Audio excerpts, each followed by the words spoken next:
Bismillahirrahmanirrahim. Kita masih melanjutkan uh, surah Al-Kahfi.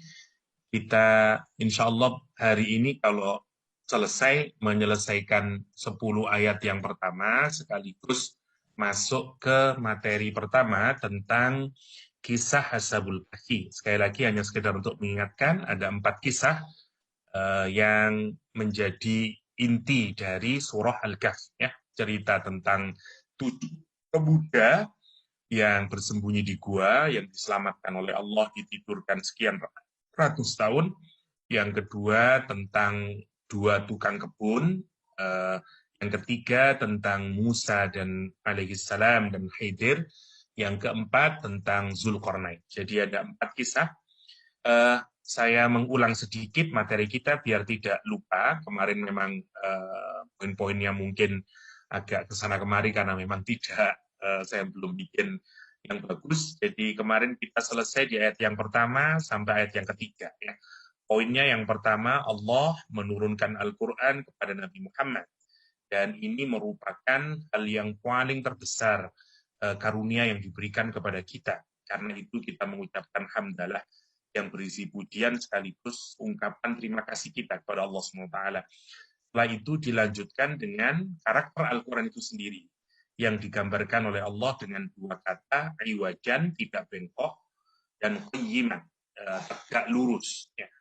Iwajan untuk menunjukkan dia satu karakter yang tidak pernah bisa berubah oleh perubahan apapun saja, dan qayyiman dia punya fungsi untuk menegakkan apapun yang tidak lurus.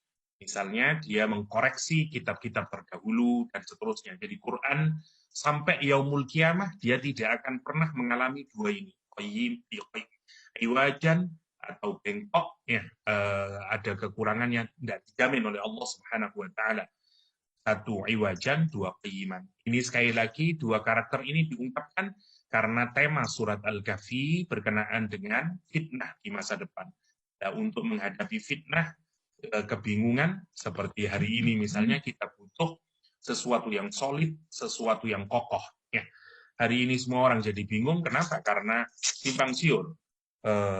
Orang sudah tidak hanya mendengarkan ucapan dokter, tapi mendengarkan banyak di WA, sehingga yang nggak dokter juga ngomong, jadi tambah bingung. Kenapa? Karena informasinya tidak qayyiman, tidak qayyiman. Ya. Masya Allah kalau kita pikirkan, bahkan ada di antara para ustadz-ustadz yang bahkan juga menganggap nggak ada corona sampai detik hari ini. Ini kan apa namanya, ironis benar kalau kita pikirkan itu. Lah, itulah kenapa Al-Quran disifati iwajan dan qayyiman yang pertama. Ini beberapa maknanya, saya tidak bisa ulang lagi. 1 maknanya iwajan ada mukhtalifah, bermacam-macam. Ya. Jadi ada dan seterusnya, ya, singkatnya saja. Setelah itu, kenapa Al-Quran diturunkan? Karena nanti dia dijadikan hidayah buat manusia. Dan Allah mengirimkan Nabi Muhammad SAW untuk menjalankan isi Al-Quran itu. Dan tugas Nabi dibagi jadi 2, menjadi Bashir dan menjadi Nazir. Diungkapkan pertama kali Nazir dulu, ya, sebagai pemberi peringatan, sebagai warner. Tugasnya ngasih indar, ngasih peringatan. Dan peringatan yang pertama disebut dengan ba'san syadidan. Atau kalau kita terjemahkan secara literal, intense war. Ya, peperangan yang amat sangat berat, untuk gambaran apa namanya, hukuman yang sangat berat yang nanti akan diterima sebagai konsekuensi dari ketidaktaatan. Ya, oke, itu yang diperingatkan oleh Al-Quranul Karim yang pertama. Yang kedua, tugas Nabi sebagai Bashir, pemberi kabar gembira, fungsinya ngasih kabar gembira, tabshir, ngasih kabar gembira tentang ajron hasanah, balasan yang terbaik. Nah, kemarin rumusnya kalau ingin dapat ajron hasanah, rumusnya 1 ada iman, yang kedua ada al-a'mal as-salihat, ada amal soleh, meskipun tidak yang maksimal yang diminta oleh Allah SWT, diskusi kita kemarin. Dan selain kita diberikan ajron hasanah, Quran masih memberikan tambahan lagi dengan kalimat makithina, kata Al-Quran.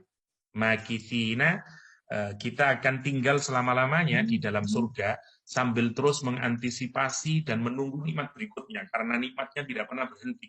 Sehingga orang terus berada dalam kebahagiaan, tidak pernah akan ada kebosanan. Itu kalimatnya.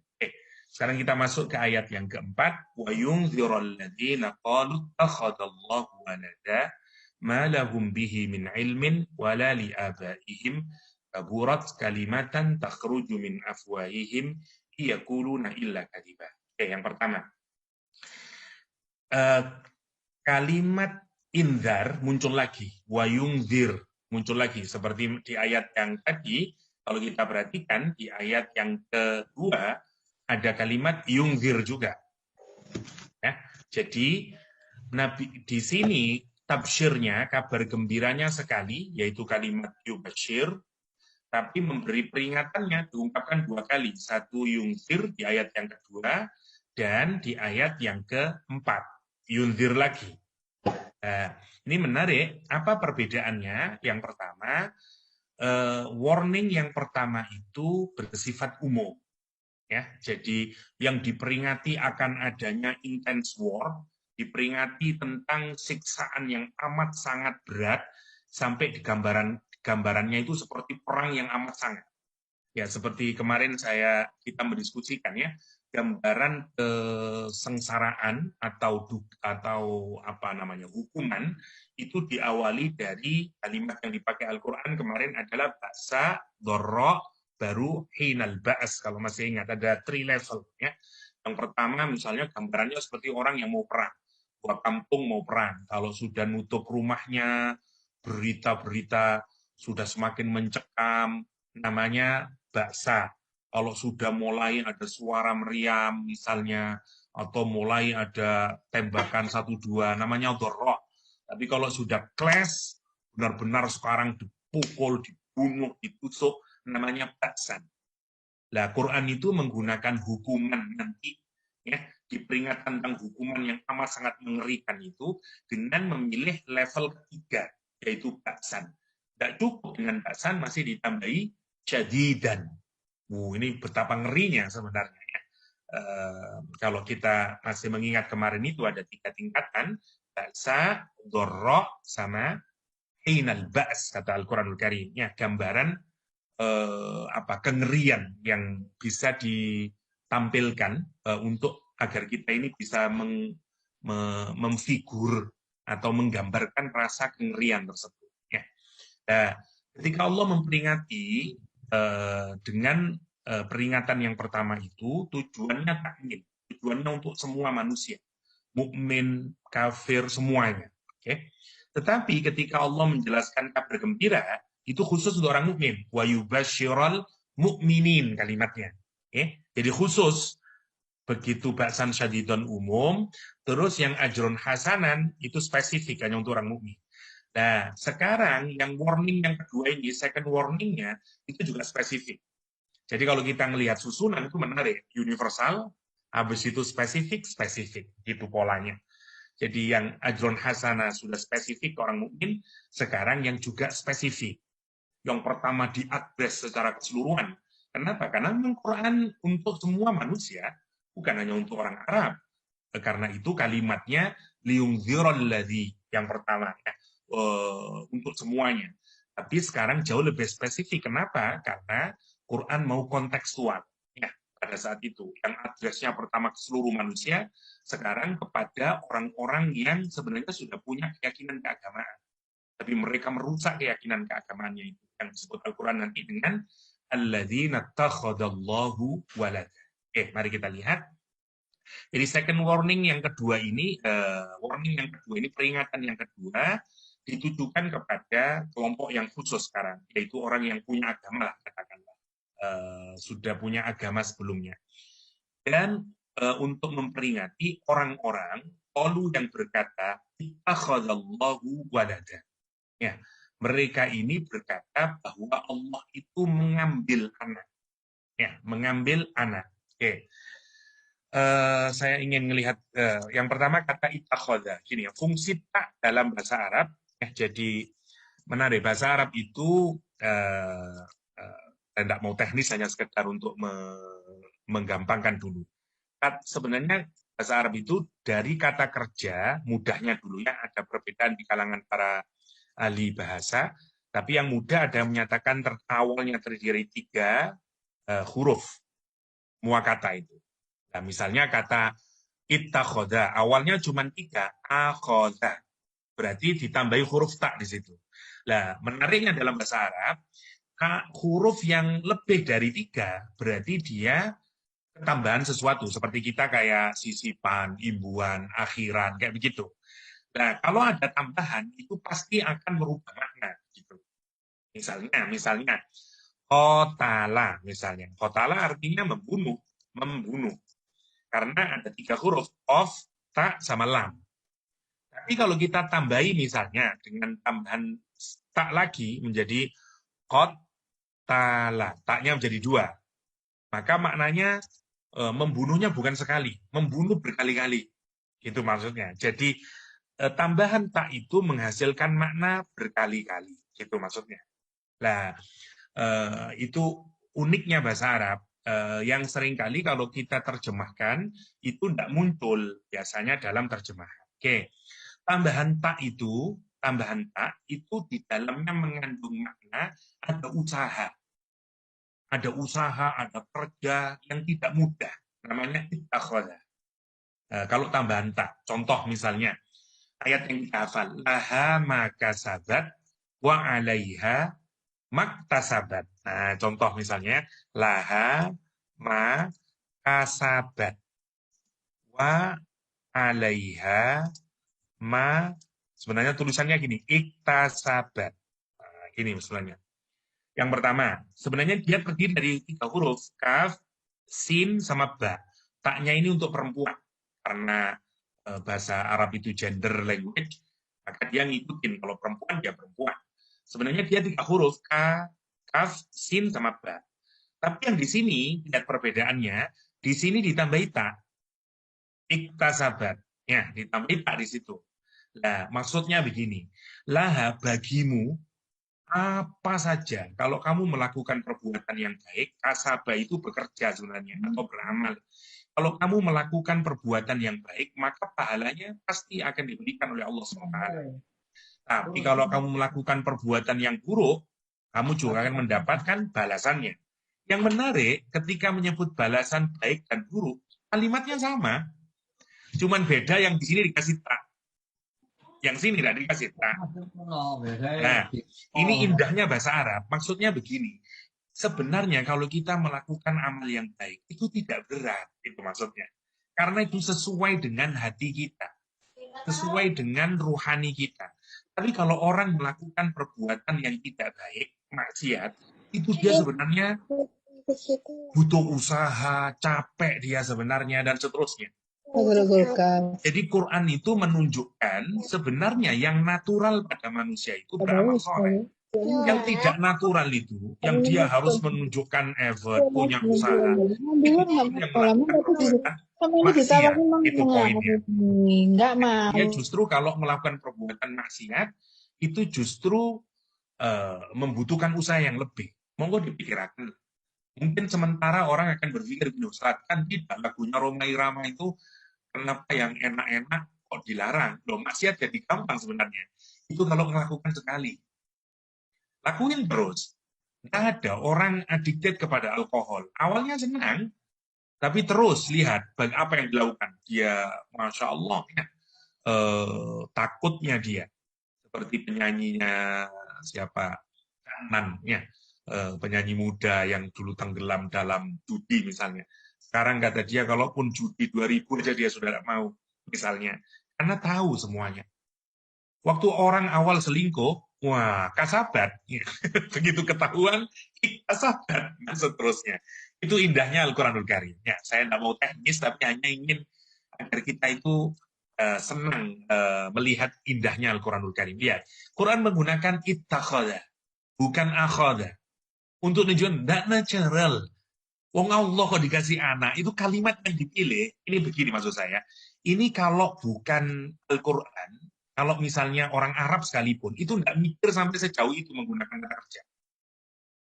Kita bisa menggunakan yang tanpa a gitu maksudnya. Jadi orang itu nanti kalau mempelajari indahnya bahasa Al-Quran itu bisa geleng-geleng kepala karena begitu precise pilihan katanya gitu Al-Quranul Karim itu indah sehingga maknanya itu tersimpan di dalam pilihan katanya itu sangat dalam di dalam Al-Quranul Karim. Karena itu memang wajib, karena itu monggo dengan yang punya anak cucu atau apa, saya kira wajib bagi kita ya untuk apa namanya membekali anak-anak kita untuk belajar bahasa Arab. Karena tidak mungkin kita ini bisa bagus pemahaman keagamaannya tanpa kita menguasai bahasa Arab klasik terutama. Saya pikir anak-anak sekarang sudah banyak model yang akan membantu anak-anak kita insya Allah. Oke. Ittakhadha, jadi tidak wajar bagi Allah. Nah, yang menarik kenapa orang-orang itu kok mengambil menjadikan Allah itu memiliki anak angkat. Ya, gini. Jadi ada dua model kesyirikan dulu itu, model kesyirikan. Yang pertama mengakui Allah itu punya anak kandung. Saya anggap saja anak kandung lah. Yang kedua anak angkat. Yang menarik, mana yang lebih hebat? Anak angkat. Menarik. Ini sebenarnya muncul dari tradisi Romawi. Ya. Kalau kita melihat apa namanya mitos-mitos atau cerita-cerita Yunani kuno atau Romawi itu banyak sekali berkenaan dengan anak angkat dan seterusnya itu. Ya, seperti bahkan apa namanya Zeus dan segala macamnya itu. Karena begini, mereka itu meyakini bahwa anak angkat itu dianggap jauh lebih hebat dibanding anak kandung. Karena kalau anak kandung nggak bisa milih. Anak kandung itu karakternya begini ya wis anak ingin ngono. Tapi kalau kita ngangkat anak itu kita memilih mulai dari fisiknya, kepandaiannya. Dan itu anak angkat dalam tradisi Romawi Yunani itu lebih tinggi. Nah, sebenarnya agama Kristen itu nanti sangat banyak terpengaruh oleh kebudayaan dan filsafat Romawi ketika dibawa ke Eropa, kira-kira begitulah polanya. Sehingga kemudian mereka juga punya ide tentang anak Tuhan. Ya. Nah, kalimat yang Al-Quran gunakan adalah ittakhadha. Ya, karena memang Allah tidak mungkin punya anak kandung, dan kalaupun menjadikan orang atau siapapun yang dianggap sebagai anak angkat Tuhan, semuanya juga tidak tepat. Oke. Yang diadres oleh Al-Quran setidaknya ada 3 kelompok. Ya. Yang pertama, orang-orang Yahudi. Jadi gini, orang Yahudi itu banyak sekali faksinya, kelompok-kelompoknya. Ada orang-orang Yahudi yang tinggal di Madinah yang mengakui Nabi Uzair itu anaknya Allah. Ya, jadi ini spesifik Quran, karena itu tadi ini yang diadres adalah spesifik, meskipun sekali lagi ya, Quran selalu bersifat universal, tapi kalau kita lihat konteks, ini orang Yahudi yang mempercayai Uzair adalah anak Allah. Tetapi sekali lagi, tidak semua orang Yahudi mempercayai Uzair anak Allah. Karena samalah seperti kayak Ahmadiyah mengakui Mirza Ghulam Ahmad sebagai nabi. Tapi ya hanya Ahmadiyah saja yang ngakuin itu. Selain itu, umat Islam tidak ada mengakui nabi dan seterusnya. Kira-kira begitu. Ya. Yang pertama. Yang kedua, kaum Nasrani. Kaum Nasrani mengakui Isa adalah anaknya Allah. Oke. Dan yang ketiga, kaum Quraisy, kaum Mekah, Quraisy. Mereka meyakini malaikat itu adalah anak perempuannya Allah. Banatullah. Idenya sebenarnya sama persis. Ini ya. Kenapa mereka kok punya ide Tuhan itu punya anak? Idenya begini. Mereka ini berada dalam kesesatan. Terutama pemimpin-pemimpinnya. Banyak melakukan perbuatan maksiat, kezaliman kepada masyarakat. Kemudian Allah itu menganugerahi kita hati yang kalau kita melakukan perbuatan maksiat, orang psikologi menyebut sebagai guilty feeling. Kita merasa nggak enak itu. Kita ini kalau apa namanya bohong aja nggak enak di hati itu. Nah, guilty feeling itu dirasakan sebenarnya oleh manusia. Nah, itu yang nanti kalau kita dengarkan suara hati itu, nanti kita berubah. Kalau bahasa agama disebut dengan mahaka fi sodri. Dosa adalah sesuatu yang menggelisahkan hatimu, kata Rasulullah Shallallahu Alaihi Wasallam. Dalam bahasa psikologi namanya guilty feeling. Ya, tapi anak-anak sekarang guilty feeling itu tidak usah dipikirkan, malah dianggap udahlah itu urusan kamu, masa bodoh, lihat bodoh amat. Sekarang malah booming ya, ada lagu di TikTok bodoh amat, itu masya Allah kalau kita pikirkan. Maksudnya guilty feeling mulai juga dihilangkan. Nah, padahal guilty feeling itu memang natural diberikan oleh Allah agar kita kalau dosa itu tahu. Nah, menarik, sebenarnya konsep anak Tuhan itu munculnya adalah karena mereka tidak mau berubah dari perbuatan maksiatnya. Karena itu kemudian dia mencari siapa ya yang paling dekat kepada Tuhan. Nah, yang paling dekat sama Tuhan itu dulu orang Quraisy meyakini adalah para malaikat. Malaikat Mikail yang bagi rizki, malaikat Jibril yang bawa wahyu, berarti dia paling dekat. Maka dia berusaha berbuat baik kepada para malaikat itu dengan kemudian malaikat-malaikat itu dibikin patungnya. Simbol saja sebenarnya, bukan mereka nyembah patung. Mereka bikin simbol-simbol patung malaikat. Yang kemudian dia berbuat baik kepada malaikat tersebut dengan cara apa? Menyembahnya, memberikan kurban kepadanya, dan seterusnya. Nah, dia berpikir kalau saya berbuat baik terus kepada malaikat-malaikat itu, nanti kalau di akhirat, meskipun perbuatan saya amburadul, saya ahli maksiat, saya aman. Itu sebenarnya psikologinya. Nah, yang menarik, psikologi kafir Quraisy ini, ya, sebenarnya ini kekufuran, karena itu Rasulullah SAW menyatakan, al-kufru millatun wahidah. Kekufuran itu sebenarnya satu saja. Meskipun berbagai macam modelnya, hakikatnya satu. Menjadikan pikirakan, kenapa ada orang Nasrani meyakini Nabi Isa anak Allah? Karena dia datang menebus dosa. Sehingga kalaupun dia banyak dosa, aman orang Nasrani itu. Dia merasa, insya Allah aman lah, pasti masuk surganya. Yang penting akui Nabi Isa anak Tuhan, meskipun kita sudah banyak berbuat dosa, udahlah selamat nanti. Jadi intinya itu sebenarnya orang nggak mau berubah dari perbuatan maksiatnya. Dan itu pinternya setan dibikin konsep anak Tuhan, itu maksudnya. Nah, itu tentu saja nanti berkembang ya, sekian banyak. Ada banyak ilmuwan kristolog yang jago-jago di Harvard misalnya, di seminari Harvard itu banyak sekali profesor-profesornya yang kemudian masuk Islam dan segala macam, karena memang tidak ditemukan di Bible satu ayat pun yang menunjukkan Nabi Isa adalah anak Tuhan atau Tuhan itu sendiri. Nah, itu yang menariknya ya. Jadi Allah sekarang mengadres ini. Jadi kalau yang tadi bersifat umum, yang first warning, yang second warning ini sekarang bersifat khusus. Kata Allah SWT di ayat ini, Nabi Muhammad itu memperingatkan orang-orang yang menyatakan Allah mengambil anak. Allah punya anak. Kata Allah SWT, ma lahum bihi min ilmin wala li abaihi. Nah, sekarang saya ingin mengatakan gini. Dosa paling terbesar yang dilakukan oleh manusia adalah dosa syirik. Ya, mensekutukan Allah, menganggap Allah punya anak, dan seterusnya. Tidak ada dosa yang lebih besar dari situ. Karena itu, ini dosa yang amat sangat membuat Allah murka. Mungkin kita begini mikirnya, ya, kenapa ya Allah kok bisa syirik nomor satu? Kok yang bunuh orang saja, atau menzinai orang saja, atau apalah. Kenapa kok harus dosa terbesar itu adalah syirik? Ya, karena kita memberikan karakter atau sifat yang buruk kepada Allah Subhanahu wa Ta'ala. Allah itu maha suci, begini ya. Kalau kita ini orang yang baik, terus mendapatkan omongan yang buruk, atau dikata-katain dengan kata-kata yang buruk, itu siksaan sekali. Itu sangat berat buat kita. Tapi kalau kita ini orang yang buruk, ya meskipun orang berkata buruk sama kita, ya tidak akan ada efek buat diri kita. Ya. Jadi menarik ya, ini coba ya, misalnya Pak Bas adalah orang yang soleh, yang baik, terus ada selentingan, korupsi, tidak bisa tidur itu, tidak bisa tidur, sumpah mikir, kok uang mikir, kok yang ngono ya saya begitu. Tapi kalau misalnya ada orang yang memang orang buruk, dibilangin bodoh amat, itu pikirannya.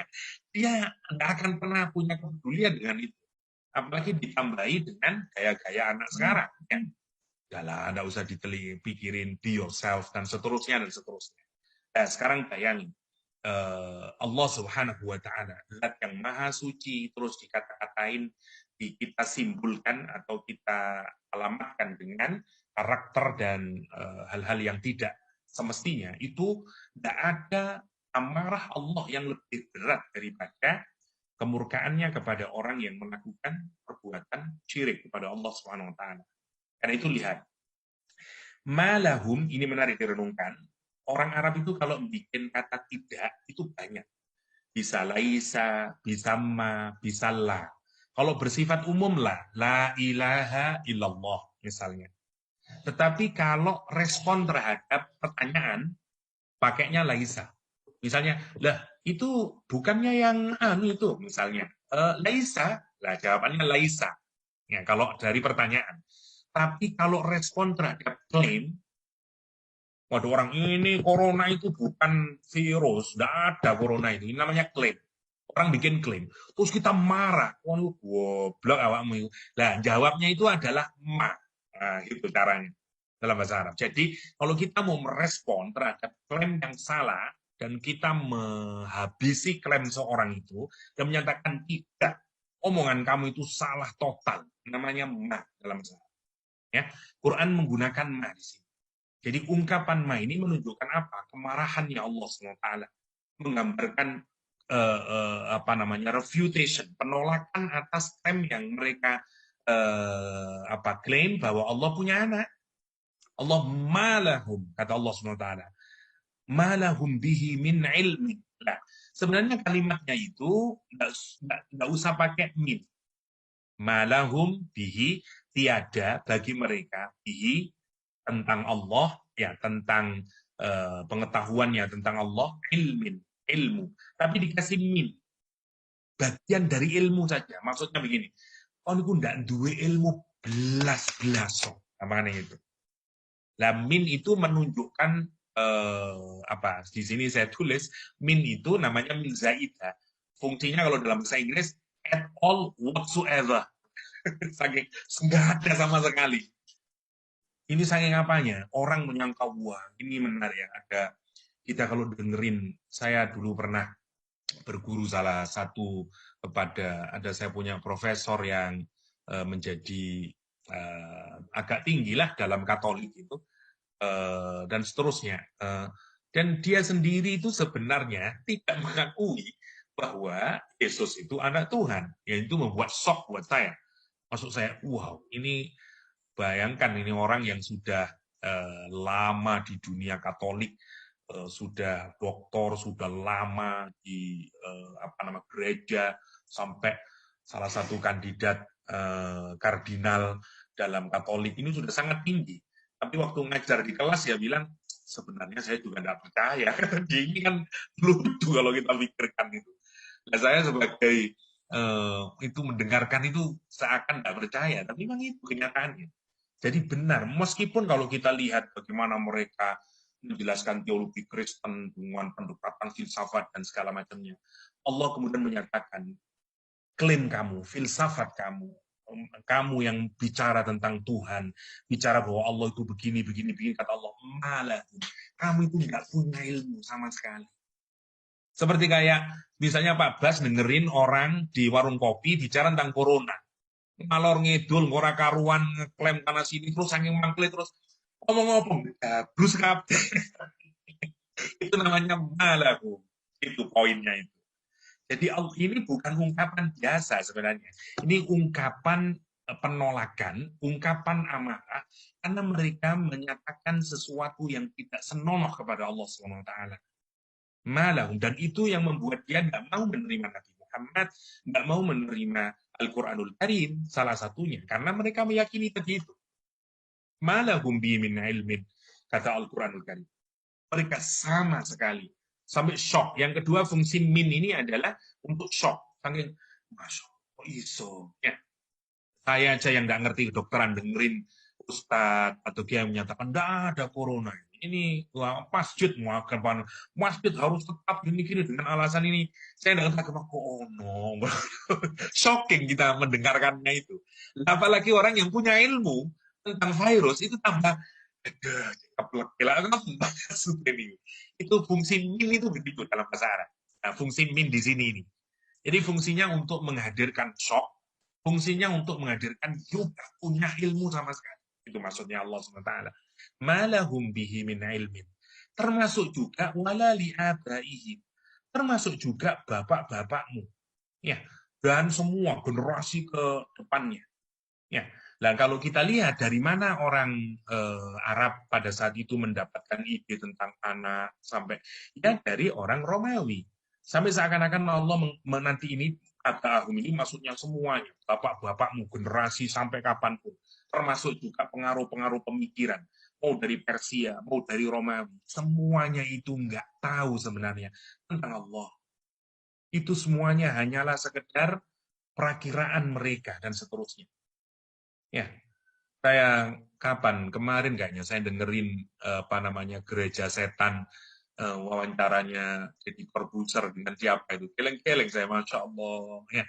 Jadi bayangkan teknik kasihan melihat ada orang mendefinisikan sendiri tentang Tuhan tentang segala macam kan itu ada di dalam Macoro kalau kita pikirkan itu kasihan sebenarnya dan tugas siapa untuk mengajarkan kita semuanya itu disebut dengan wayung hirol ladina qalu takhadallahu walada itu poinnya ya. Oke, yang menarik orang itu kalau bicara tentang orang tua atau mbah-mbah kita, itu biasanya adalah sesuatu yang suci, bernilai, terproteksi, dijaga kita. Ya, karena itu misalnya orang membaca apalah kitab Sota Soma, membaca primbon-primbon itu, wah ini akan-akan suci semuanya. Nah, Al-Quran menyatakan menganggap itu semuanya nggak ada artinya, karena sebenarnya nggak punya semuanya kata kakek buyutmu semuanya. Your ancestor tidak punya itu. Itu yang dikritik oleh Al-Quran habis-habisan. Wala li'abaihim. Ya karena memang tidak ada.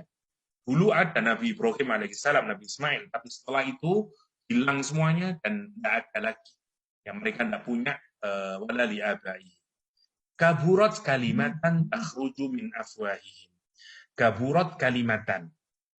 Ini salah satu cara untuk mengungkapkan kekaguman. Ya.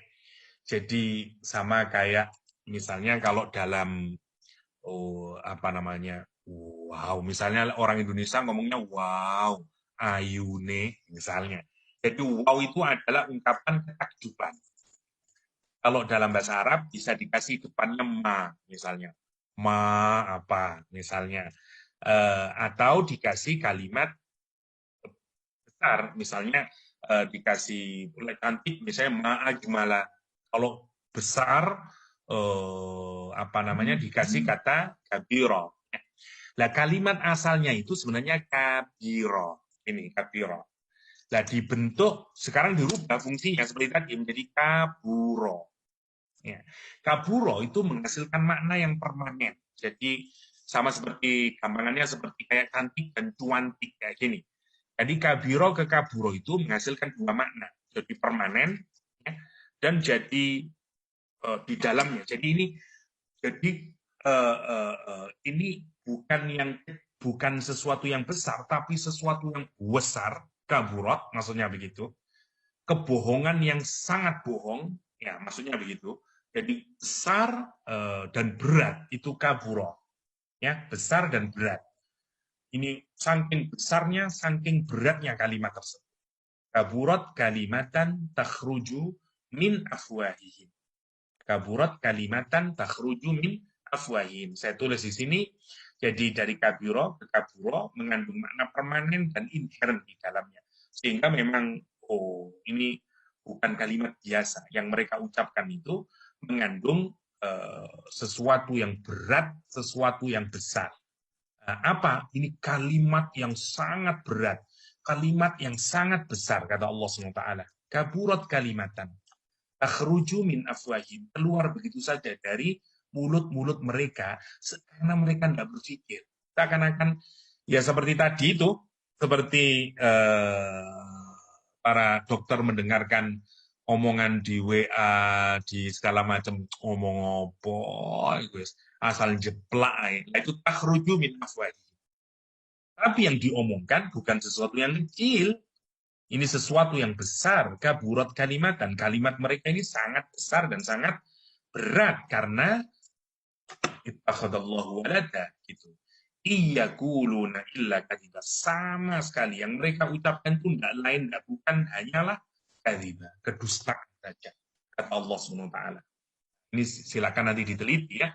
Menarik sekali, bahkan Masya Allah kalau kita teliti lebih detail itu, Masya Allah ya.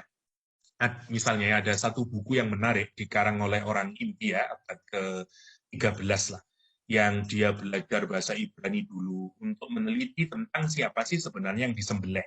Karena menurut orang Yahudi yang disembelih adalah Nabi Ishak, bukan Nabi Ismail alaihissalam.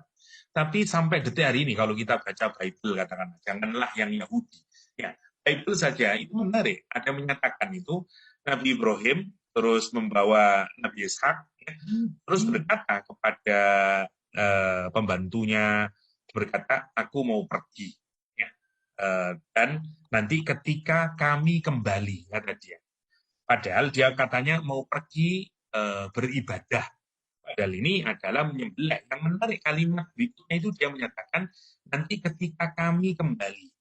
Loh, pertanyaannya, bukan kan Nabi Ibrahim itu pergi untuk menyembelih? Kan kalau menyembelih itu mati. Kenapa Nabi Ibrahim menyatakan bahwa nanti ketika kami kembali, bukan aku kembali? Nah, itu orang Nasrani menyatakan begini, kalau pastornya orang Nasrani menyatakan, ya karena Nabi Ibrahim itu tahu bahwa sesungguhnya nanti Nabi Ishak itu akan diganti dengan kambing. Nah, pertanyaannya, kalau Nabi Ibrahim sudah tahu, apa gunanya tes? Nggak jadi ujian kalau sudah tahu. Ya. Terus ngapain Allah cuma menyuruh nyembelih kambing? Nah, ceritanya itu bukan nyembelih Nabi Ishak. Jadi banyak sekali sampai hari ini kita melihat bagaimana sebenarnya sisipan-sisipan yang mereka letakkan di dalam Bible itu sendiri sebenarnya tidak bisa sebagaimana kata Al-Quran. Illa kadhiba. Itu masih berkenaan dengan Nabi Ishak. Apalagi kalau berkenaan dengan Allah. Tambah nak karu-karuan. Ini yang disebut dengan yaquluna illa kadhiba. Kita akan cepat ya. Karena itu menarik ya. Kata Rasulullah SAW, yudba'ul mu'min ala kulli syait. Ya, orang mukmin itu boleh punya banyak tabiat lah. Ya, yudba dibentuk, di manufaktur orang mukmin itu ada kulli syait atas berbagai macam karakter lah. Ada orang mukmin yang mungkin kalau peranginya buruk ya, apa saja lah. Tapi tidak boleh orang mukmin itu punya dua ini. Karena kalau punya dua ini, dia tidak mukmin lagi. Satu khianat, dua pendusta. Ya, jadi ada orang mukmin mencuri, mungkin asalkan dia tidak khianat dan dusta. Ada orang mukmin yang masih apalah melakukan dosa ini, masih oke itu.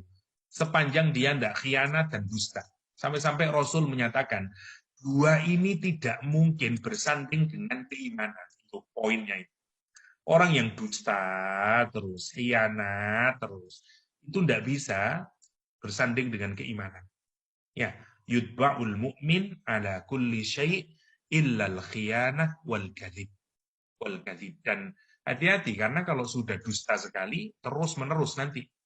Ya, Rasulullah SAW menyatakan sesungguhnya kejujuran itu akan mengarahkan kepada kebaikan.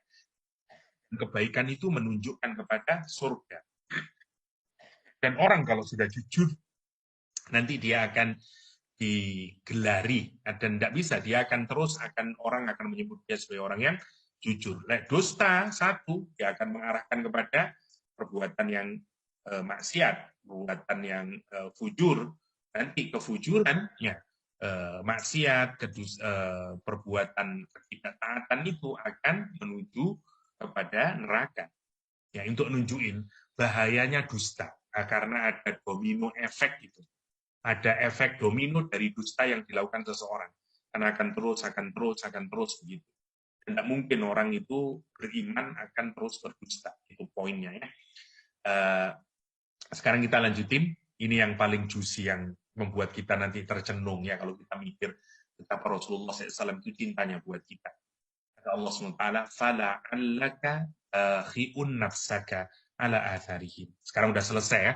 Jadi Al-Quran diturunkan, itu rahmat paling terbesar. Allah tidak hanya nurunin Al-Quran, tapi sekaligus nurunin yang mengajarkan Al-Quran. Dan yang mengimplementasikan isinya Al-Quran, yaitu Nabi Muhammad SAW. Kalau dipetakan secara mudah, Nabi itu ditugaskan untuk memperingati dan memberikan kabar gembira. Peringatan Nabi dibagi jadi dua, ada peringatan yang bersifat umum, ada peringatan yang diadres kepada masyarakat yang dia hadapi. Yaitu satu kepada masyarakat umum, yang kedua kepada masyarakat yang beragama, tetapi yang sudah menyelewengkan isi ajaran agama samawi. Oke. Kalau kita perhatikan sampai ayat yang kelima, Nabi Muhammad sampai di ayat kelima itu semuanya dipanggil dengan kata ganti orang ketiga. Dia. Alhamdulillahilladzi anzala ala abdihi.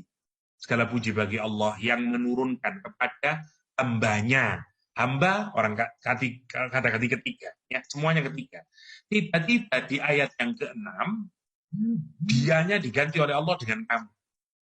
Fala'allaka sekarang. Bukan fala'allahu, tapi fala'allaka. Oke.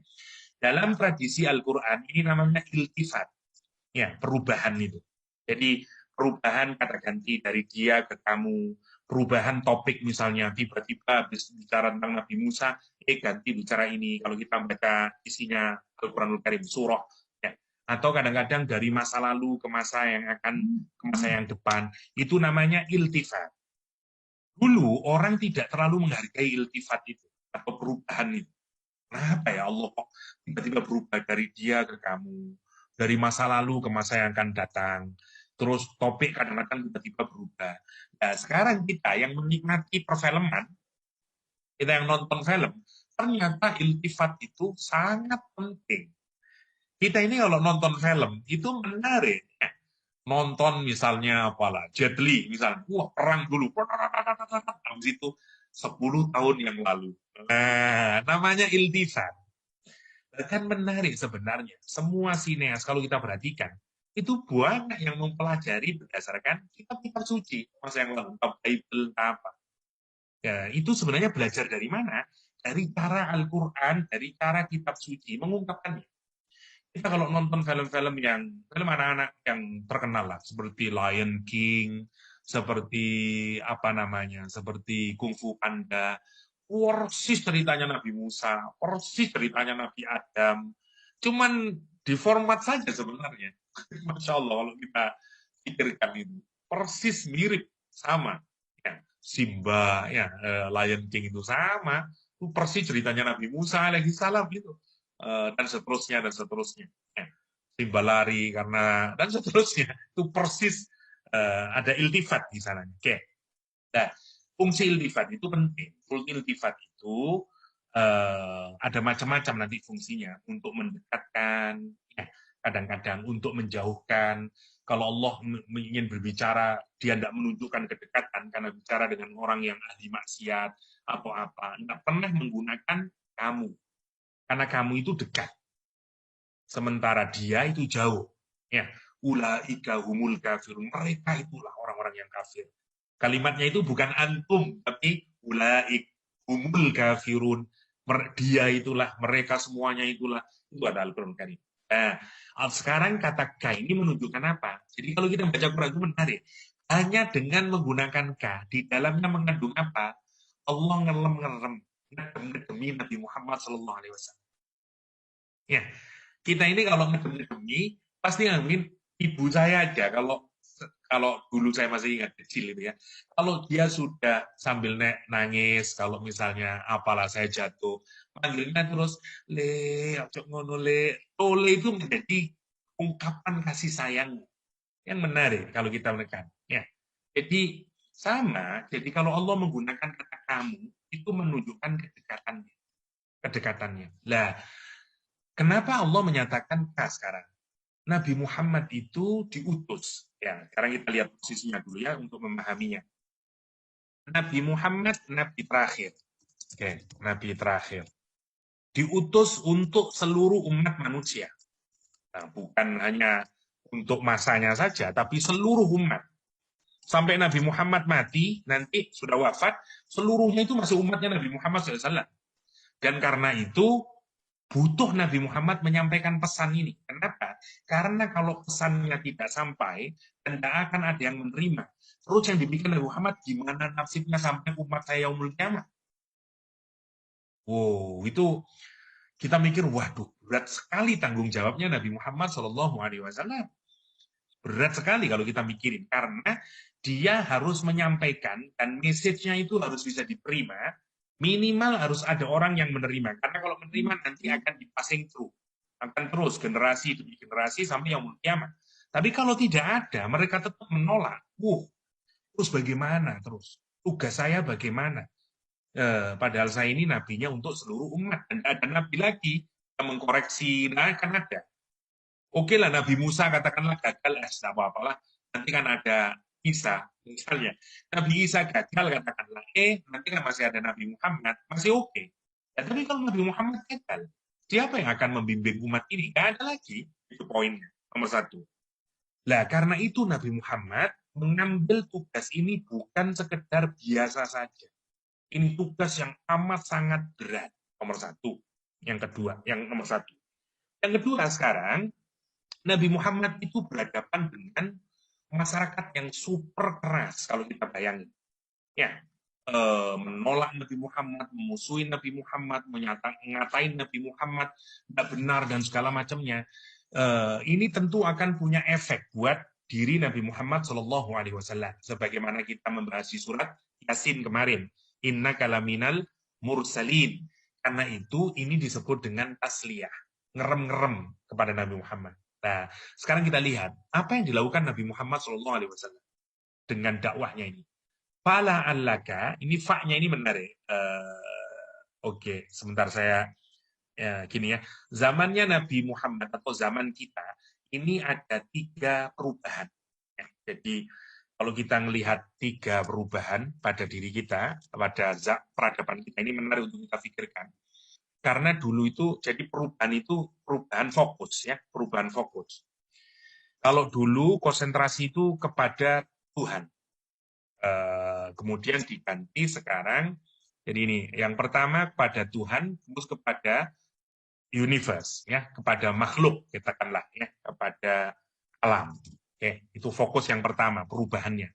Yang kedua, fokusnya kepada ruh, kepada soul, sekarang berubah kepada body, pada ilmu tubuh. Oke. Yang ketiga, ini berkenaan dengan akhirat. Akhirat sekarang dirubah ke dunia. Ya, sejak kapan terutama ini? Terutama ya sejak apa yang kita sebut dengan Renaissance. Kalau kita pikirkan, Renaissance. Jadi Renaissance itu sebenarnya atau yang melahirkan zaman modern, kita sebut dengan modernity. Nah, karena itu nanti kita penting memikirkan ini, karena kita akan berhadapan dengan situasi yang semacam ini. Apalagi anak-anak kita, itu yang harus kita pikirkan. Ya. Dulu, kita lihat yang pertama ya. Dulu, sebelum masa ketika agama itu paling besar, paling dianggap sentral dalam kehidupan, maka fokus orang belajar itu tentang Tuhan. Alam nomor 2. Nah, makanya monggo jangan pikirkan. Semua ilmuwan abad pertengahan, katakanlah, semuanya ahli teolog. Mau Pascal, mau Leibniz, mau siapapun lah, ilmuwan-ilmuwan zaman dahulu itu, semua adalah ahli teologi. Kalau dalam Islam, maka dia juga ahli tafsir, ahli semuanya. Kita bicara Al-Kindi, kita bicara Ibnu Sina, kita bicara semuanya. Kenapa? Karena masa itu, kalau ada orang otaknya pintar, dia pasti belajar agama. Habis itu baru belajar ilmu alam. Sekarang enggak. Otak yang pintar, masuk ke dokteran lagi. Akan dikirim ke UIN, mungkin. Ya. Misalnya. Jadi yang di UIN, sisanya yang ada yang kurang pintar. Masya Allah, kalau kita pikirkan. Memang ada pergeseran itu. Kapan pergeseran itu ya? Waktu Renaissance. Nah, sebenarnya kita melihat kenapa kok dulu Tuhan itu menjadi sentral, karena masyarakat dulu itu diatur oleh agama. Mau yang Hindu, mau yang Katolik, mau yang Islam, sebenarnya semua sama. Di Jawa, cara milih raja, ya terusnya dewa. Nanti makanya titisan dewa yang jadi raja. Hukumnya yang ngikutin kitab suci. Di Eropa juga begitu. Prancis, semuanya ngikutin dewa, ngikutin Tuhan mereka. Termasuk juga di seluruh belahan dunia. Maka posisi agama itu sentral dalam kehidupan. Karena itu teolog menjadi sangat tinggi posisinya. Nah, yang menarik, yang kedua, dulu itu fokusnya kepada soul. Karena itu orang Jawa, kuat sekali itu tentang pembicaraan tentang ilmu rogo, ilmu ati ini orang Jawa. Nah sekarang dirubah ke budi. Nah ini menarik kalau kita belajar kata psikologi awal-awal, isinya apa? Ya, psikologi itu ngomongnya tentang psikologi, tapi cara pembahasannya ya behaviorism, itu polanya kalau kita pikirkan itu. Jadi psikologinya psikologi tubuh, baru nanti berkembang menjadi interpersonal psikologi baru-baru itu.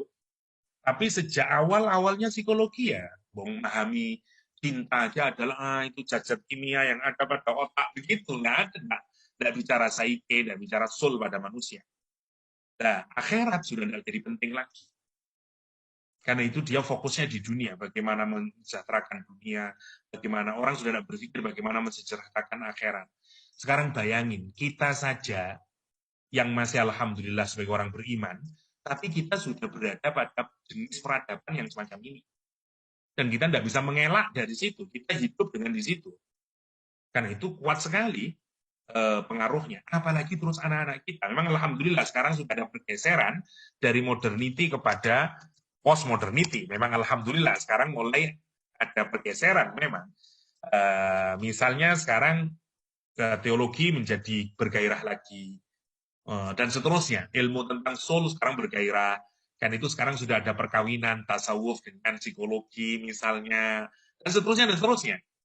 Sekarang sudah ada perubahan, karena dulu semua yang dianggap tidak masuk akal, tidak saintifik, sekarang sudah diakui itu sebagai bagian dari sains, dan seterusnya. Karena otak manusia berkembang. Fisika yang dulu dianggap certain, sekarang malah ada uncertainty principle dari Heisenberg misalnya. Prinsip ketidakpastian, ini kan menarik. Semuanya menjadi berubah. Nah, bayangkan Nabi Muhammad itu belum di sini, tapi arah-arahnya mulai ke sini. Nah, sekarang tugas kita yang paling besar itu, di mana di saat semua orang fokusnya kepada alam, kita membawa anak kita juga menganggap, nak, Allah itu penting loh, nah, misalnya. Di mana di saat semua orang melihat body itu penting, gimnasium penting, semua urusan, mulai dari olahraga sampai ke psikologi, yang ngurusi tubuh sebenarnya. Soul itu tetap dianggap penting, susah sekali. Bicara akhirat kepada anak-anak kita, lihat, itu kita yang Indonesia, monggo dipikirkan, kenapa orang Jepang, orang Cina, orang Barat, tidak pernah mikirin yang di sini. Apa mereka orang jelek-jelek? Boten, saya hati ini asli ini. Nih, orang Jepang, orang Amerika, karena fokusnya cuma di tiga ini. Dia tidak fokus di sini. Tanyain orang Jepang tentang Tuhan.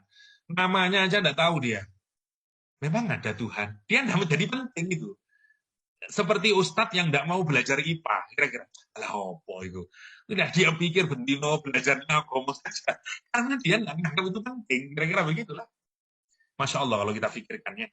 Nah, ini yang terjadi pada kita saat ini. Ini menurut saya penting untuk kita melihat. Nah, bayangin sekarang, terus yuk bagaimana cara dakwah kita, itu yang harus kita pikirkan. Nah, Nabi Muhammad itu belum berhadapan dengan yang kayak gini, tapi isu-isunya sudah mulai mentingin dunia dan seterusnya ya. Nah, ketika dakwah itu tidak berhasil, sementara Nabi Muhammad ini Proud Mekah Mas ya, tantangannya sangat berat dan seterusnya. Al-Qur'an menggambarkan fala'allaka bakhi'un nafsaka. Jadi, saya urut dulu fala'allaka. La'alla itu artinya harapan sebenarnya, moga-moga ya, atau agar kamu. Ya, fa-nya ini sebenarnya harus diletakkan di akhir. Ya, sebenarnya kalimatnya itu begini, illam yu'minu bihadzal hadis, ya, fala allaka bakhi'un nafsaka. Maksudnya begitu. Karena ini kalimatnya bersyarat. Kalimat bersyarat ini, jika saya punya uang, maka saya akan menikah. Maka sebenarnya yang harus diucapkan dulu itu adalah jika saya punya uang. Bukan maka saya menikah. Nah, Al-Quran ini menarik, makanya didahulukan. Nah, mestinya cara bacanya dari sini. Jika mereka tidak beriman di hadal hadis, dengan informasi yang geras ini, karena mereka tidak pernah mendapatkan kitab suci orang-orang Quraisy saat itu, dapat berita, maksudnya Al-Quranul Karim, itu bagi mereka seperti breaking news, yang menyadarkan buat mereka, yang memahami, tapi mereka tidak beriman. Kalau mereka tidak beriman, meskipun kamu sudah usaha mati-matian, Muhammad, ya, kamu habisin seluruh waktumu, pikiranmu, tenagamu, hartamu, semuanya, maka apakah engkau akan membunuh dirimu? Kata Al-Quran Karim. Saking nopo niku, saking stresi oleh mikir. Ya, ala atharihim, atas athar mereka. Ini kalimatnya dalam, kita harus pelan-pelan dulu. Ingatkan dulu. Jadi kita mudahkan dulu. Tidak beriman, akibat dari dakwah tadi ya. Nabi berdakwah, jadi efek dari dakwah, mereka tidak beriman. Kalau mereka tidak beriman, Nabi bahiun nafsak, Nabi bunuh diri. Bunuh Nabi seakan-akan dikabarkan kamu mau bunuh diri. Kira-kira begitu gampangannya. Mari kita lihat. Beda kita dengan Nabi adalah yang pertama. Kalau kita ini sudah mengajar dengan baik, saya katakanlah seorang pengajar, mengajar dengan baik, menghabisin waktu, prepare dengan terbaiknya, dan segala macamnya lah. Saya undang ke tempat saya lagi kalau tidak paham mahasiswa saya, dan seterusnya, dan seterusnya. Terus mahasiswa saya itu tetap aja tidak lulus. Kira-kira saya kecewa enggak dengan cara mengajar saya? Kalau saya ini guru yang tidak baik, saya, alah, ya macam dia ini goblok, wis kesel oleh ngajarin. Gitu saya. Karena saya merasa saya sudah banyak sekali melakukan usaha. Ya, saya jadi ingat muridnya Imam Syafi'i ya, Sulaiman bin Rabi', itu muridnya Imam Syafi'i. Itu 40 kali, ada menyatakan riwayat sampai 10 kali. Dia hadir di majelisnya Imam Syafi'i, muridnya semua paham, ada yang tidak paham, dia ngacung. Saya ya Imam, tidak paham. Terus diulang lagi 3 kali, saya tidak paham, saya masih ketiga kali. Habis itu Imam Syafi'i mendekati Sulaiman bin Rabi', kata dia, oke, kamu datang ke rumah ya, private sendirian dengan saya. Private ke rumah, Imam Syafi'i dengan muridnya ini, kemudian setelah diajari secara sendiri ditanyain, kamu paham? Belum ya Imam. saking saking pupule. Tapi yang menarik, nanti dia menjadi salah satu imam madhab terbesar dari salah satu muridnya Imam Syafi'i. Sulaiman bin Rabi'. Terkenal sekali nih. Itu yang menarik. Nah, kesabaran kayak begitu itu hanya dimiliki untuk orang-orang yang berjiwa besar. Seperti Imam Syafi'i. Kalau model kayak saya, Masya Allah, aku ngajar mati-matian, mesti ingin awak pancen, nggak lulus ya wis lah. Rasulullah SAW, mari kita pikirkan sekarang Rasulullah SAW. 24 jam dia mikirin umatnya. Dia dakwah dengan sebaiknya, materinya perfect. Orang itu tidak menerima dakwah, itu hanya dua. Satu, materinya tidak baik. Yang kedua adalah yang menyampaikan tidak baik. Sekarang perhatikan, Quran tadi karakternya apa? Yu'la'i wajan sama qayyiman. Artinya dia perfect, tidak ada kekurangan sama sekali. Sebagai materi yang didakwakan perfect. Nabi Muhammad, Masya Allah, pribadinya. Ternyata dengan seluruh kebaikannya Nabi Muhammad, usaha yang sudah maksimal itu, nasihati, ngasih kabar gembira, hartanya habis. Ya, dan seluruhnya. Mereka tidak beriman. Nabi Muhammad itu yang kecapean secara fisik dan secara emosi, itu seakan-akan kalau kita ngelihat, oh terus loro loh sampean, masih yang mikir kok teman-teman mikiri mahasiswa itu ibarat gitu. Karena kita ini kan kadang ke bawah sampai kalau ada anak yang Masya Allah nakal dan seterusnya itu ke bawah. Nah itu namanya efek ya, efek dari usaha yang kita lakukan kalau kita parah. Itu gampangannya kalau orang saking mikir beneran terhadap mad'u, orang yang didakwai, katakanlah dalam relasi kita adalah murid atau pasien kita, dipikir pulang ke rumah yo opo yo iki iso sembuh ya obatnya diapakno maneh yo, dan terus mikir sampai ibu kita atau istri kita ngomong, "Wis ta Mas, engko sampean dadi loro lho." Diterus-terusno, engko dadi mati, suwe-suwe sing mati engko sampean lho dudu pasien maksudnya. Lah, Nabi itu jiwanya seperti itu. Monggo dipikirakan agar kita respect sama Nabi, cinta sama Nabi.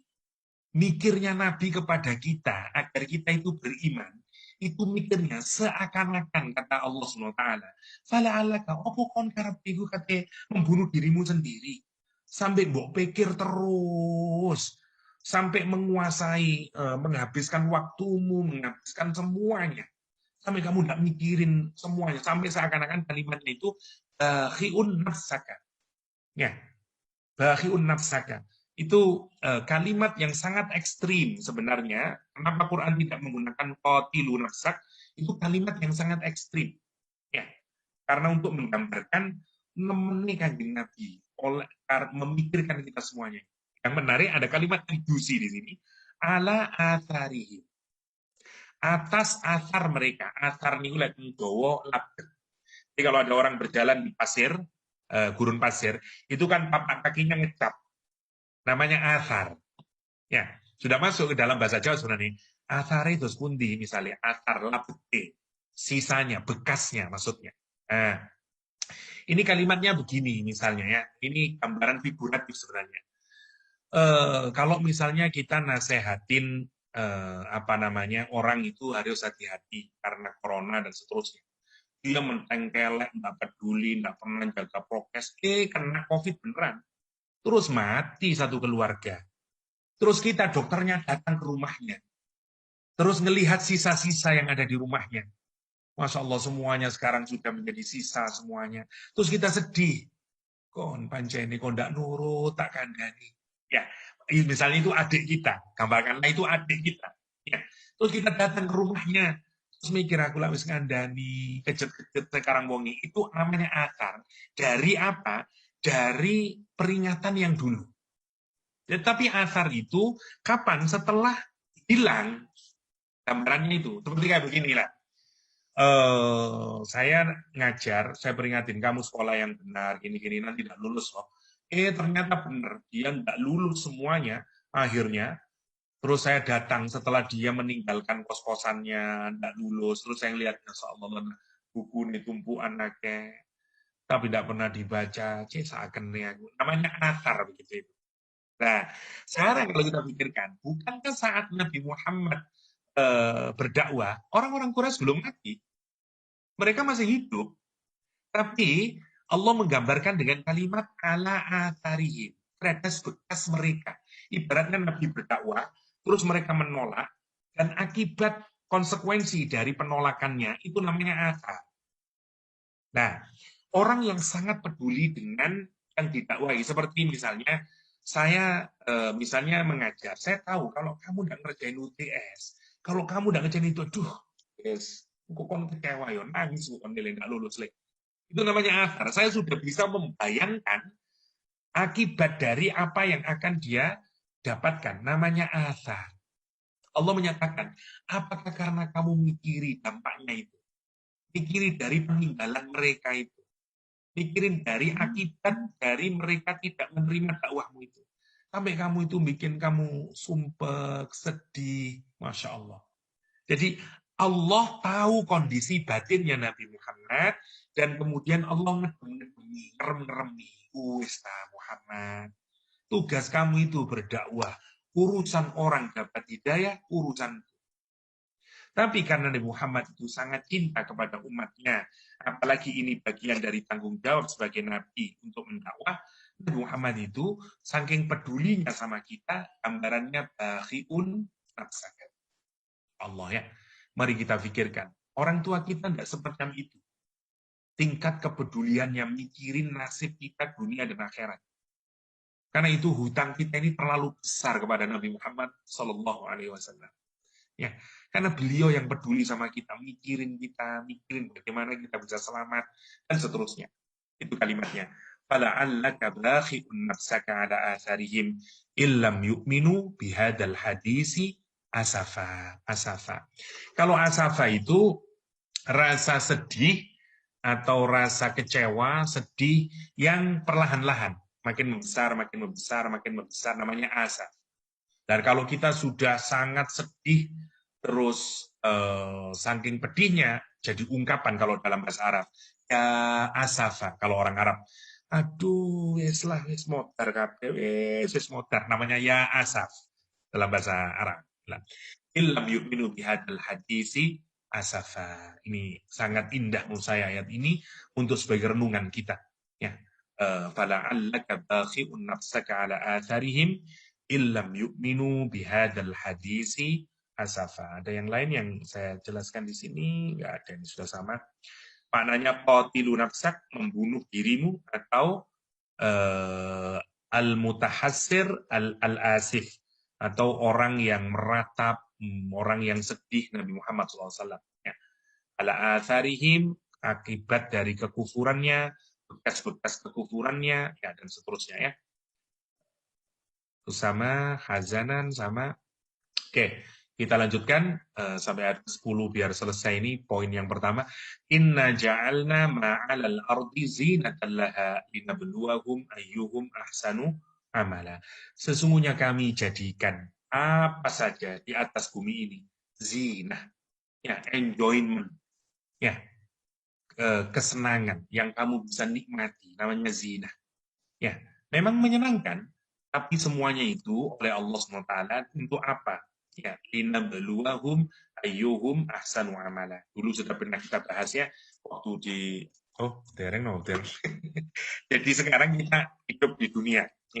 Kita hidup di dunia. Sekarang Allah mengatakan kalian semuanya hidup di dunia. Dan di dunia itu ada zina. Ya, ada kesenangan, ya, ada enjoyment, ya. Yang memang menyenangkan. Kita senang melihatnya. Ada kesenangan, ada happiness di dalamnya, ada apa namanya, ada zina atau kesenangan ya, atau zinatun, kesenangan. Oke.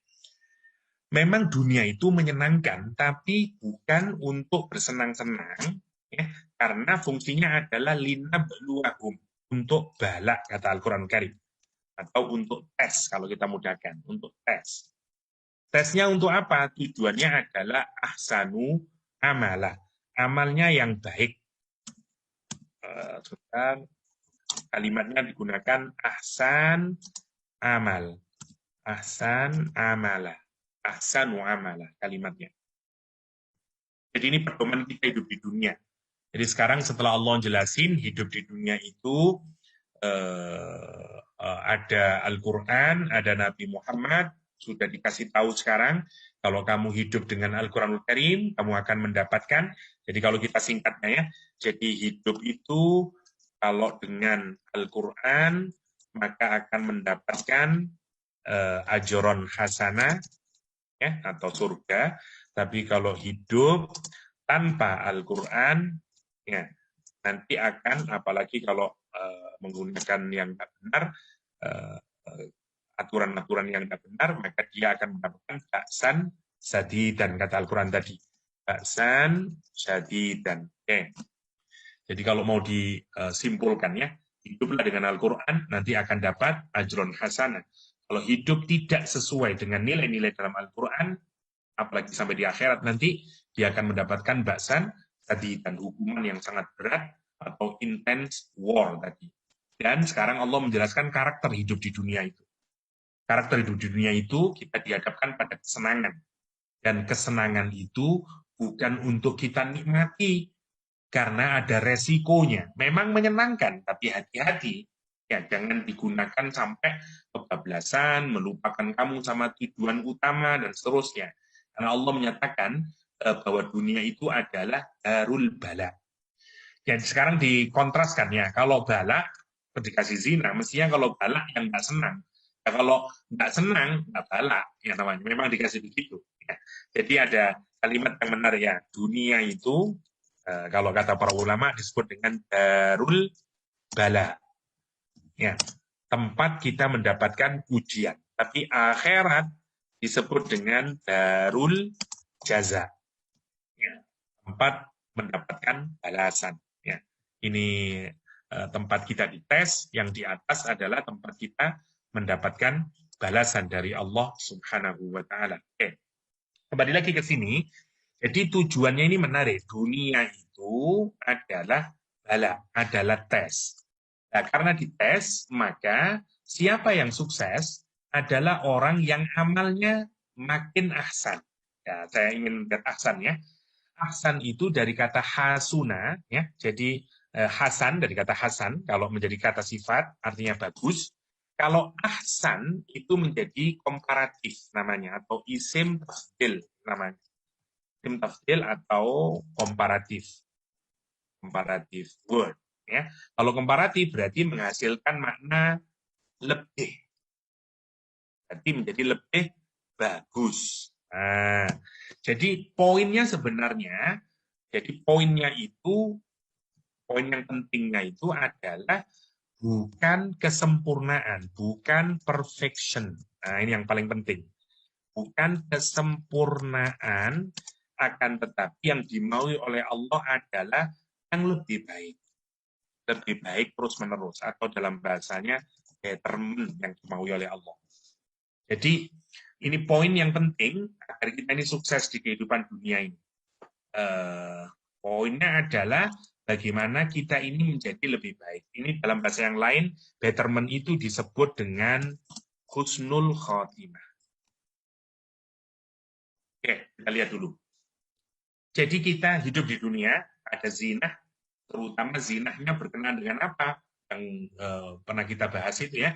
Jadi zinahnya adalah, kalau dirinci ya, kepada lawan jenis, hubbu syahwati minat, nisa, anak, dan seterusnya. Pada lawan jenis, ya, atau kita sebut saja dengan seksual partner, atau ialah dengan lawan jenis, ada anak, usawat minan nisa wal banin wal qanatiril muqantarah, emas, perak, ya, wal dhahab wal fiddah, dan seterusnya. Itu yang digambarkan sebagai zina yang akan menggoda kita, ya, dan kita dibekali dengan syahwat oleh Allah Subhanahu wa taala. Oke. Jadi dengan zina itu semuanya menjadi ujian bagi kita. Maka yang sukses adalah yang amalnya semakin lebih baik, semakin lebih baik. Maka kalau ukurannya lebih baik, standarnya dari siapa? Dari kita sendiri. Ya, jangan ngukur dari Rasulullah Shallallahu Alaihi Wasallam, karena Rasulullah itu standarnya yang sini, yang perfection. Ya, tentu kita uswahnya adalah Rasulullah SAW. Tapi kita itu dianggap sukses, meskipun belum perfect, asalkan better. Itu yang menarik. Jadi alhamdulillah Quran itu menggunakan kalimat ahsanu amala. Yang dituntut kita itu yang penting makin hari lebih better. Misalnya katakanlah umur 1 sampai 40 tahun misalnya nggak pernah sholat. Misalnya nggak pernah sholat. Terus tobat. 41 misalnya sholat subuh saja. Misalnya nih. 42 ditambah sekarang. Subuh plus zuhur misalnya. Dan seterusnya. 43 ini alhamdulillah nambah sudah. Subuh plus zuhur plus asar, tapi plus lagi mati. Nah, yang kayak begini ini sudah husnul khotimah, maksudnya. Kenapa? Karena kalau kita lihat grafiknya, dia naik, dia betterment. Itu poin yang penting. Kita ini kalau melihat orang sukses atau enggak dalam kehidupan dunia itu, lihatlah dari konsep betterment, bukan dari konsep perfection. Ya, misalnya ada orang yang dari kecil tidak pernah hidup di lingkungan agamis, tidak pernah diajarin pelajaran agama, kan tidak tahu tentang agama sama sekali. Karena itu tidak pernah peduli dengan sholat. Kemudian alhamdulillah, setelah settle, umur 40 tahun atau 50 tahun, dia mulai menyadari apa yang saya cari dari hidup ini. Tobat ya Mbak E. Nah, itu kalau grafiknya makin baik, makin akhir makin baik, makin akhir makin baik, sukses dia berarti. Niku namine ahsanu amala. Ahsanu amala. Nah, ukurannya itu, tentu semuanya ini ujian. Ada orang yang diuji oleh Allah dengan dikasih lingkungan yang sudah religius. Orang tuanya sudah dari kecil membimbing dia untuk hafalan Quran. Tambah banyak ini berarti. Balaknya makin banyak ujiannya. Mestinya dia makin perfect, makin lebih baik gitu. Lebih banyak kita dapati awalnya startnya baik, ujungnya nanti usia 40 tahun, sholatnya mulai hilang, mulai dan segala macamnya, grafiknya makin turun. Nah, turun sesekali it's okay, karena memang iman itu naik turun. Tapi pastikan kalau dilihat secara gampang, meskipun naik turun, tapi kelihatan grafiknya makin betterment. Itu tujuan konsep hidup di dalam Al-Quranul Karim. Inna ja'alna ma'alal ardi zinatan laha linabluwahum ayyuhum ahsanu amala. Wa inna laja'iluna ma'alaiha su'idan juruza, kata Al-Quranul Karim. Ya. Nanti wa inna, dan sesungguhnya kami pasti akan menjadikan apa saja yang ada di atas bumi su'idan, ya, tanah yang tanah yang kering, tandus, ya, semuanya akan hancur.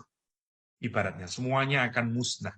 Su'idan juruza, kata Al-Quran Karim. Ya. Masya Allah kalau kita pikirkan. Dia zinah, misalnya di bumi itu dikasih perhiasan, kesenangan, ada tumbuh-tumbuhannya, ada sungainya, ada laki-lakinya, ada perempuannya, ada nabinya, ada ulamanya. Ya, semuanya, semua yang ada di atas bumi sesungguhnya adalah zina, ya, itu makna tafsirnya ya. Atau zina di sini maksudnya adalah syahwat yang oleh Allah diberikan kepada diri kita. Mata kita dijadikan senang melihatnya, jiwa kita tertarik, namanya zina. Untuk apa semuanya? Linabluwahum ayyuhum ahsanu amala. Oke. Okay? So'idan juruza sama. So'idan adalah tanah yang kering. So'idan di sini. Atau juga ada yang menafsiri turab atau debu. Ya, semuanya akan dijadikan debu. Ya, semuanya hancur semuanya. Nanti kalau sudah yaumul kiamah, semuanya juga hancur. Semuanya akan dijadikan debu oleh Allah Subhanahu wa ta'ala. Mahsurah. Ya bisa kering. Allati la nabata biha wala zara'. Yang tidak bisa tumbuh apapun, tidak bisa ditanamin apapun. Akhir kehidupan, semuanya akan habis, semuanya akan hilang. Al-Quran menggambarkan bahkan secara menarik. Kalau di surah Ar-Rahman, menakutkan bahkan. Kumpul semuanya, jin dan manusia, kemudian disuruh, kalau kamu mau lari-lari sekarang, ketika di mahsyar. Memangnya bisa lari kalau tidak dapat izin dari Allah SWT. Dan kalau kamu maksa untuk lari, tembus ke langit, atau masuk ke dalam bumi, apa kata Allah? Yursalu alaikuma suwadhum minnar wa nuhasun fala tantasiron. Nanti kata Al-Quran, aku akan kirimkan kepada kamu apa? Bara api dan tembaga yang cair. Tidak bisa. Meskipun ayat ini seringkali tidak tepat digambarkan ya, untuk menggambarkan itu. Kalau kita lihat di surat Ar-Rahman, itu kan Allah mendidik kita agar kita kembali kepada Allah SWT. Mulai diingatkan tentang nikmat, diingatkan tentang asal-usul siapa kita. Memang begitu cara kita ini untuk kembali kepada Allah SWT. Dan mulai diingatkan kekuasaannya, kekuatan Allah SWT. Habis itu baru kemudian Allah menyatakan tentang semuanya akan mati.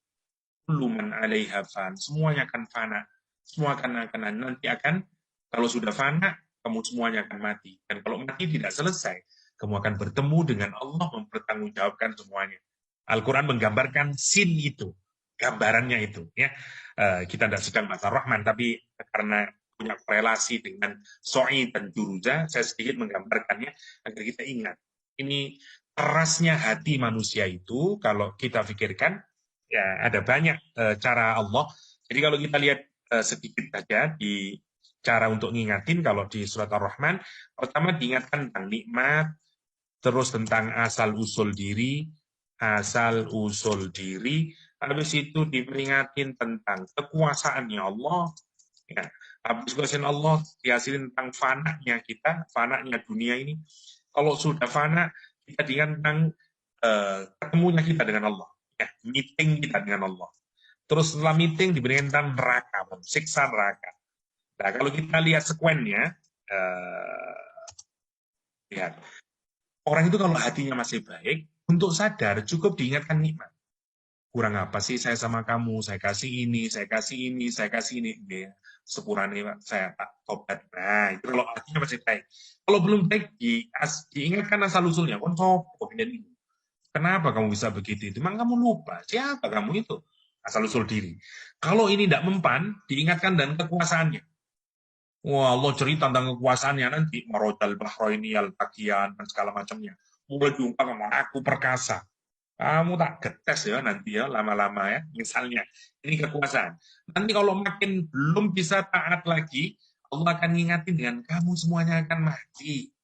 Kok masih lupa sama Allah itu loh? Kamu akan mati. Dan kalau sudah mati, kamu ndak habis. Ya, ndak hilang kemudian. Kamu akan bertemu dengan Masya Allah. Nah, kalau sudah bertemu, kamu akan berhadapan dengan siksa neraka. Ini cara kita memperingati di dalam surah Ar-Rahman. Dalam surah Ar-Rahman. Nah, Al-Quran kalau kita lihat di ayat ini, setelah menjelaskan, oke, dunia itu adalah tempat ujian. Meskipun ada berbagai kesenangan di dunia, jangan terlena dengan kesenangan itu, gunakan semuanya menjadi modal untuk kesuksesan kamu. Kapan kesuksesan itu? Kalau hidupmu semakin better, semakin ada proses betterment. Tapi betterment tidak dalam hanya pengertian duniawi tentu saja, tapi dalam pengertian nopo ukhrawi, amalnya makin baik, sabare tambah sae, nopo mawon tambah sae.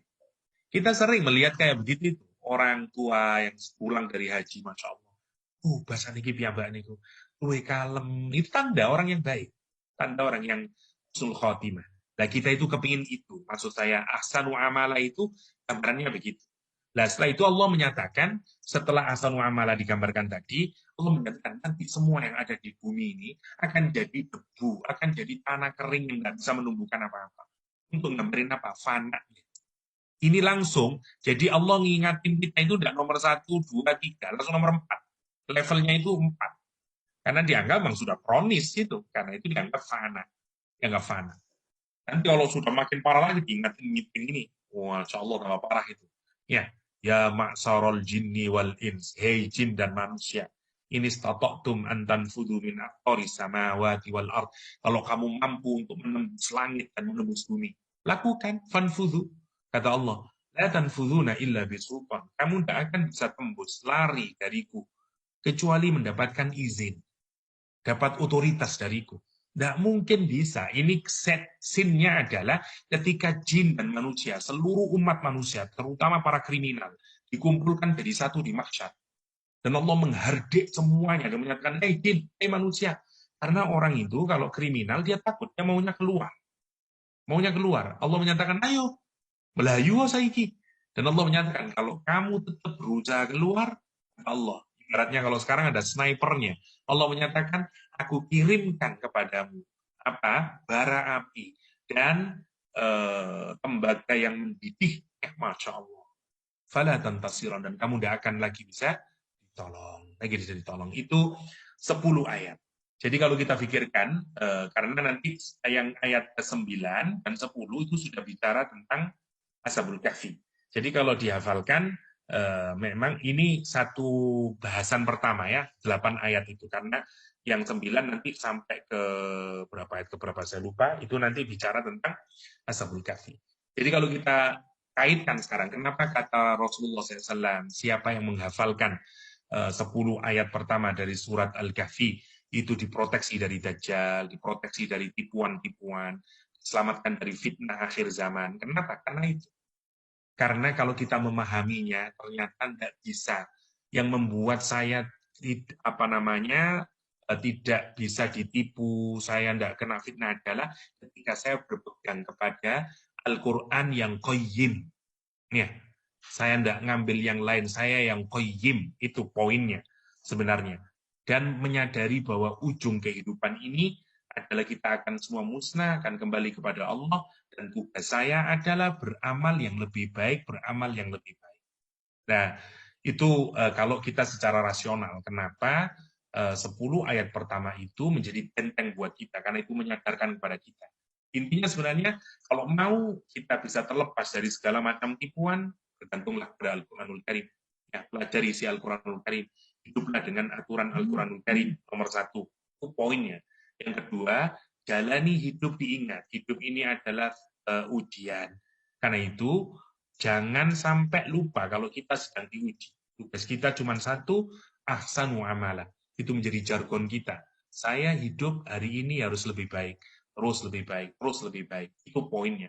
Kalau itu yang kita lakukan, kita selamat hidup di zaman akhir. Ya, kita selamat hidup di zaman akhir.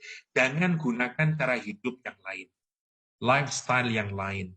Cara menarik, kalau kita pikirkan, sekarang mau dipikirkan. Siapa hari ini orang yang mendasarkan cara hidupnya dengan Al-Quranul Karim? Tidak banyak. Orang sekarang itu sudah punya filsafatnya sendiri-sendiri. Bahkan kalau orang semakin pinter, dia tidak butuh yang lain. Dia sudah cukup dengan dirinya sendiri. Saya sudah tahu, orang lebih senang, misalnya, bukan tidak boleh ya, boleh saja. Tapi orang modern itu lebih senang baca apa? Chicken Shop for the Soul, Seven Success, Seven Mind misalnya.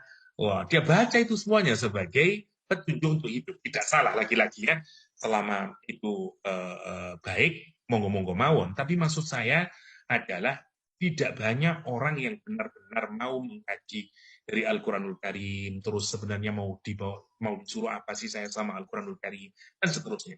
Yang salah siapa? Semuanya salah menurut saya. Para ustadz juga salah, karena tidak mengajarkan dengan baik, dan tidak membuat Al-Quran menarik, dan masuk di dalam kesadaran mereka.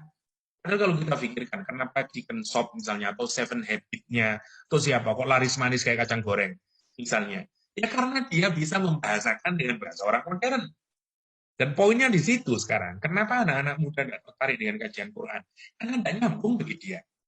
Bicara sesuatu yang tidak membumi, tidak aplikatif buat kehidupan dia, dan seterusnya.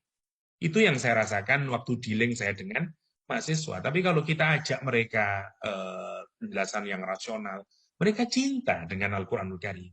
Jadi ini maksud saya, karena zaman sudah berubah. Zaman sudah berubah. Seperti peradaban tadi. Itu tugas kita bersama-sama yang mengantarkan anak-anak kita, terutama kan karena mereka yang akan menghadapi zaman akhir itu. Mereka yang akan menghadapi para penipu-penipu, ya, dajalun dalam bahasa hadis ya. Itu mungkin